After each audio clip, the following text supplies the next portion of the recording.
ইকরা travel এজেন্সির মালিক ইমরান মাহমুদ, যিনি মধ্যপ্রাচ্য সহ বিভিন্ন দেশে মানুষ পাঠানো নামে জাল ভিসা সহ ভুয়া বিমানের টিকিট ধরিয়ে দিচ্ছে সাধারণ মানুষের হাতে।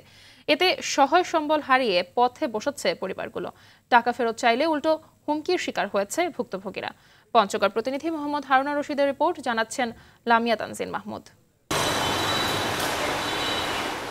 পঞ্চগড় সদর উপজেলার জগদল সদরংপাড়ার শিক্ষার্থী রিফাত হাসান 2023 সালে এসএসসি পাশের পর ইতালি যাওয়ার আশায় বাড়ির গরু জমিজমা বিক্রি করে 3 দফায় 14,50,000 টাকা তুলে দেন ইকরা ট্রাভেল এজেন্সির মালিক ইমরান মাহমুদের হাতে। আর এখন সহায় সম্বল হারিয়ে তিনি বাড়ির পাশের নদীতে বালু শ্রমিক। 4 থেকে 500 টাকা রোজগারি ভরসা যার পরিবারটির।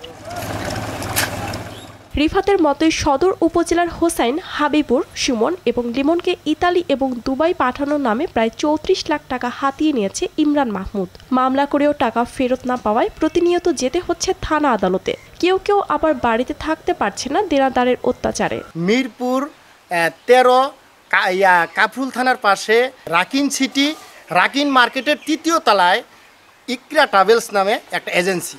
5টা ব্যক্তির আমরা পাসপোর্ট জমা দিই। 15 দিনের ভিতরে আমাদেরকে দুবাইয়ের জন্য কাগজপাতি আমাদেরকে দেওয়ার পরে তখন আমরা কোনো অনলাইনে দেখতে পাই না। তখন আমরা এই বিষয়টা বলার পরে তখন বললো যে সমস্যা নেই, দেখতে পারবেন। তখন আমাদেরকে টিকিট দেয়, তোমাদের অমুক তারিখে ফ্লাইট। আমরা টাকা পয়সা পেড দিই। পেড দেওয়ার পরে তখন আমাদেরকে কিন্তু ডকুমেন্টস কিছু দেয়নি ওই মুহূর্তে। ফ্লাইট আমাদেরকে হলো না। ফ্লাইট না হওয়াতে তখন আমরা সবাই আমরা 5 জনই আমরা চাপাচাপি করে ধরলাম যে এখন আমাদের যেহেতু ফ্লাইট হলো না, কী কারণে হলো না? তখন বললো যে এই সমস্যা ওই সমস্যা। তখন আমরা বললাম যে দুবাইতে যে জাল ভিসা দিচ্ছেন এটা প্রমাণ তো আমরা পাই গেলাম, এখন কি করবেন? তখন আরও বললো যে এইবার আপনাদেরকে ইটালি পাঠাবো, আলবেনিয়াতে পাঠাবো, এই ধরনের প্রতিশ্রুতি দেওয়ার পরে তখন আমরা ওনার কাছে ডকুমেন্ট চাই। জায়গা জমি যা ছিল, গরু ছাগল, তারপরে ঋণ করছি, লোন করছি। এইভাবে ওনাকে আমি 3 ধাপে 14.5 লাখ টাকা দেই। এখন আমার পরিবার একদম নিঃস্ব হয়ে গেছে। বাধ্য হয়ে আমি দিন মজুরির কাজ করি। এখন কাগজপাতি দিলেও আমরা বিমানের বন্দরে গেলাম, তখন এখান থেকে আমাদেরকে ঘোরা দিতেছে, তখন বলতেছে ভুয়া। এটা সব কিছু ভুয়া। যখন আমরা ওনাকে বলি তখন বলে যে তোমার এটা আসে না, এটার কারণে তুমি অনলাইনে পাচ্ছ না, তুমি কিছুদিন ওয়েট করো। এভাবে আশ্বাস দিয়ে রাখতো। এইভাবে আমরা 3-4 মাস আমাদের ঢাকায় রাখছি। সন্তানদের বিদেশে পাঠাতে বিভিন্নভাবে ধার দেনা করে করুণ পরিণতি এখন ভুক্তভোগী পরিবারগুলোর। আদরের সন্তানরা এখন দিনমজুর, এমনটাই বলছেন তরুণদের বাবা মায়েরা। আমার এখন কিচ্ছু নাই, আমি পথের ভিখারির মতো হয়ে গেছি। আমার স্বামী টেনশন করতে করতে অনেক অসুস্থ হয়ে গেছে। তামান বলে ভুয়া, বিমান বন্দর নিয়ে গেছি, যাই না ওখান থেকে ঘুরে দিছি। ইমরান মাহমুদ একজন বিশ্ব সিটার, আবার ফের হুমকিদাতাও।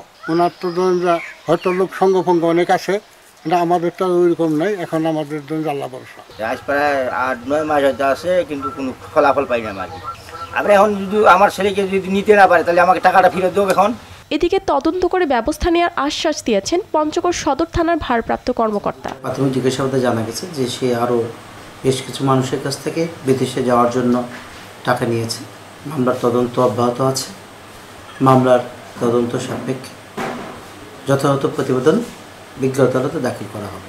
ন্যায্য বিচার এবং পাওনা ফিরে পাবে পরিবারগুলো, শাস্তি হবে প্রতারকের, এমনটাই আশা ভুক্তভোগী পরিবারগুলোর।